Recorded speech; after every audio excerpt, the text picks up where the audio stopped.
बिस्मिल्लाहिर्रहमानिर्रहीम। Welcome all first years. Last time हमने एक चीज़ छोड़ गए थे जो कि मीटिंग में जाना था, तो उसमें मैंने बताना था कि लीनियर एक्सेलरेशन जो है वो एंगुलर एक्सेलरेशन के साथ किस तरह उसकी जो है रिलेशनशिप टाइम होती है। तो हम जानते हैं v = r ओमेगा, ये मैंने पिछले लेक्चर में बताया था। अगर टाइम इंटरवल बहुत कम हो तो डेल्टा v आपके पास कम हो जाएगा और डेल्टा ओमेगा भी फिर कम हो जाएगा। अगर टाइम इंटरवल इतना कम हो कि डेल्टा t अप्रोच कर रहा हो जीरो को, तो delta v over delta t = r का r आएगा, डेल्टा v को delta omega over delta t आ जाएगा। यानी डेल्टा v यहाँ पुट कर दिया, डेल्टा v यहाँ पुट कर दिया और दोनों तरफ से हमने डेल्टा t को डिवाइड कर दिया और हमने लिमिट अप्लाई कर दिया बोथ साइड से, जो कि delta t approaches to zero है। तो जब हम लिमिट अप्लाई करेंगे तो delta v over delta t = r into delta omega over delta t। तो ये जो लिमिट डेल्टा v और डेल्टा t है ये आपके पास एक्सप्रेशन के बराबर हो जाएगा और r का r आ जाएगा और delta omega over delta t जो है लिमिट के साथ आपके पास इनटू ये आ जाएगा आपके पास अल्फा। तो अगर आप वेक्टोरियल फॉर्म में लिखें तो a = r into alpha vector की फॉर्म में आ जाएगा। तो आज हम जो टॉपिक करने जा रहे हैं वो बहुत इंपॉर्टेंट है और वो हर एग्जाम में तकरीबन आपके पास ही आता है। तो आज आपके पास है centrifugal acceleration, centrifugal force. Centrifugal acceleration क्या होता है? जब ये एक बॉडी को किसी सर्कल में मूव करवाते हैं, उस सर्कल के अंदर दो जो है ना वो होती हैं। एक आपके पास जो है वो स्पीड है जो सर्कल के ऊपर कांस्टेंट रहती है और एक आपके पास वेलोसिटी है जो सर्कल के हर पॉइंट के ऊपर चेंज होती रहती है।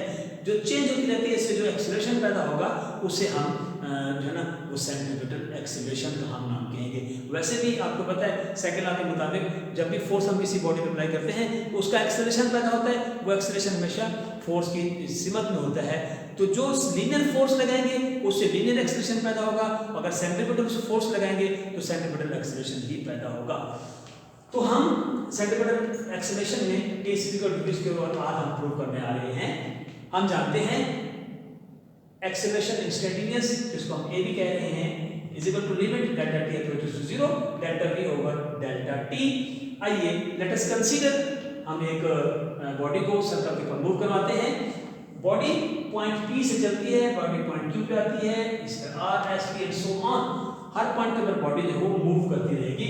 बॉडी पॉइंट P पर है तो PQ आर्क बनेगा और अगर हम इस डायग्राम को ये आपके पास आर्क की फॉर्म में, ये सर्कल की फॉर्म में ये डायग्राम बन रही है, इसी को कंपेयर करते हैं हम। ये जो V आ रहा है ये V, ये जो V डैश आ रहा है ये V डैश। अब ये P और ये Q दो अलग पॉइंट हैं मगर हमने यहाँ पर O पॉइंट से निकाल दिया, इसलिए कि सर्कल का हर पॉइंट सेंटर से बराबर फासले पे होता है जिसको हम रेडियस कहते हैं। इसीलिए P हो Q हो या कोई भी सर्कल के ऊपर पॉइंट हो वो सारे के सारे आपस में बराबर होते हैं।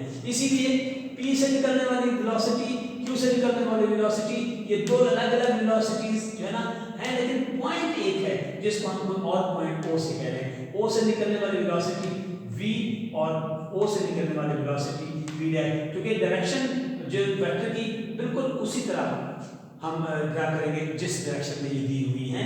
तो ये एक डायग्राम, इन दोनों डायग्राम में हम कंपेयर करेंगे तो PQ आर्क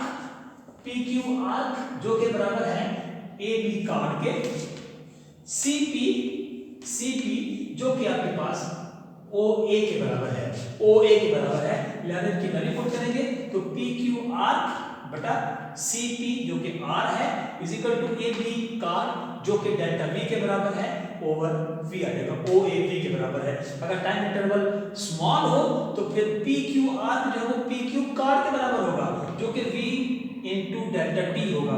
अब यहाँ पर पॉइंट गौर से समझना है, अगर हम सर्कल के ऊपर घूमना चाह रहे हैं या दौड़ना चाह रहे हैं तो असूल यह है कि सबसे पहले आप सर्कल के ऊपर सीधा जाएंगे फिर रोटेट करेंगे। अगर आप सर्कल के ऊपर पहले से रोटेशन में खड़े हैं तो शायद पॉसिबल है कि आप गिर जाएं या भाग ना सकें, तो मुमकिन ये है कि आप जो है ना वो डेफिनेटली गिर जाएंगे।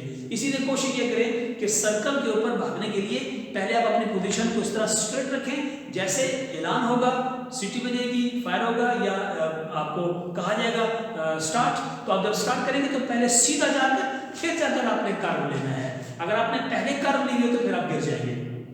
इसीलिए अगर आप सीधे, जैसे मैंने कहा, इस जो है वो स्टार्ट लेंगे तो टाइम इंटरवल आपके पास बहुत कम है, इसीलिए जब आप स्टार्ट लेंगे सीधा तो ऐलान हो जाएगा स्टॉप, तो डेफिनेटली आप स्टार्ट स्टॉप के दरमियान जो फासला तय करेंगे वो सीधा फासला तय करेंगे कार्ड, इसीलिए PQR बराबर है PQ कार्ड के, ये सीधा फासला हो गया, यानी यहां से लेकर यहां नहीं पहुंचे बल्कि यहां से यहां पहुंचते ही आपका टाइम कम हो गया, तो PQ कार्ड हो जाएगा जो कि V × डेल्टा T सीधे फासले का जो फार्मूला है = VT वाला, तो V डेल्टा T ये इसकी वैल्यू पुट कर दी, ओवर R आ गया, डेल्टा V ओवर V आ गया, जरा क्रॉस मल्टीप्लाई करें तो V² over R = delta V over delta T, limit apply कर दोनों तरफ से, तो ये आपके पास बन जाएगा एक्सेलरेशन V² ओवर R, चूंकि रेडियस जहां भी इन्वॉल्व होगा उसका जो एक्सेलरेशन पैदा होगा उसको हम सेंट्रीपिटल एक्सेलरेशन कहेंगे, centripetal acceleration V² over R।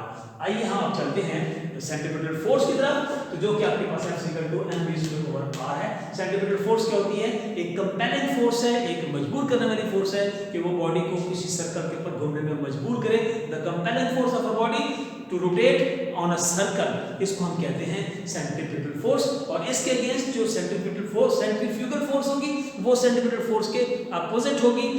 Body को हम सेंटर की तरफ पकड़ के खींच के घुमा रहे हैं, एक फोर्स ऐसी भी है अगर हम अपने हाथ को थोड़ा सा ढीला करें तो वो हमारे हाथ को भी बाहर ले जाएगी, तो सेंट्रीपिटल फोर्स हमेशा सेंट्रीफ्यूगल फोर्स के अपोजिट होगी, मगर बराबर वैल्यू होगी, मैग्नीट्यूड दोनों की बराबर मगर डायरेक्शन आपस में अपोजिट होगी।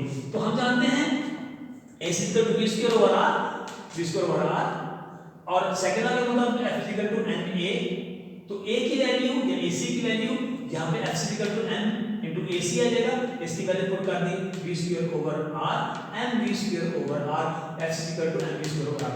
ये है आपके पास सेंट्रीपिटल फोर्स का फार्मूला। अगर हम इसको एंगुलर वेलोसिटी की शक्ल में शो करें तो F = m का m आ जाएगा, V जो है आपके पास वो R ओमेगा होता है, तो V की वैल्यू पुट कर दी R ओमेगा, इसका स्क्वायर कर लिया तो m R² ओमेगा², तो नीचे R है, R से कैंसिल हो गया तो m R ओमेगा² आ जाएगा।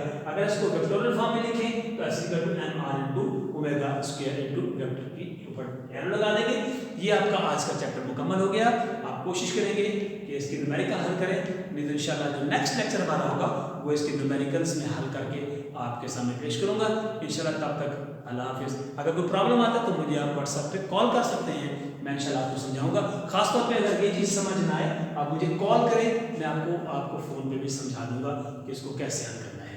इंशाल्लाह अगला लेक्चर हमारा होगा वो आपके पास न्यूमेरिकल्स होंगे चैप्टर नंबर 3 के। थैंक यू, अल्लाह हाफिज़।